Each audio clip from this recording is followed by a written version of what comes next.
We're ready. Hello everyone, welcome to class. Today we're going to be learning about CPR, cardiopulmonary resuscitation. Now, what is CPR?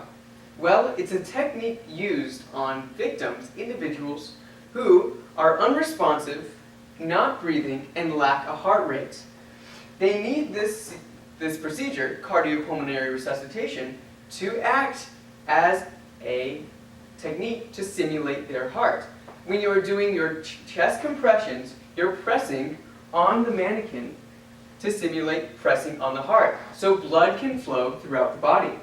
And then after that, you do 2 rescue breaths, so that oxygen can flow into the body, and then the pumping from the chest compressions can assist in transporting that oxygen. Now, to simulate the proper guidelines that the Red Cross tells us to do, we have our responder Vivian here to guide us through CPR. Now, let's set the scenario. Manny here has just collapsed in front of Vivian. Vivian sees this and she immediately knows what to do.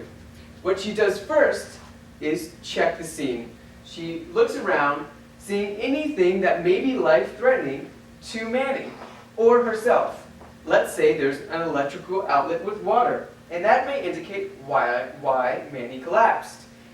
What she wants to do is not immediately give care to Manny. She wants to remove any life-threatening situations.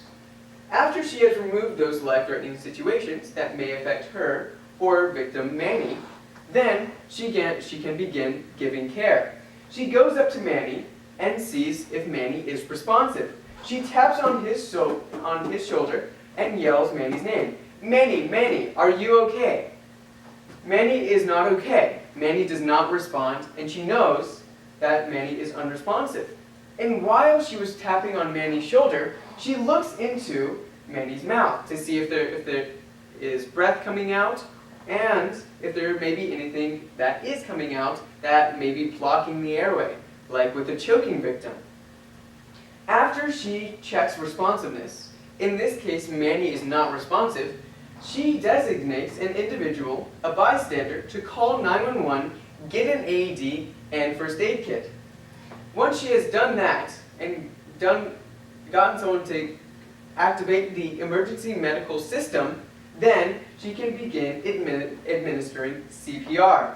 She begins putting her hands together with her fingers crossed, with her heel on the center of the chest, slightly along the nipple line.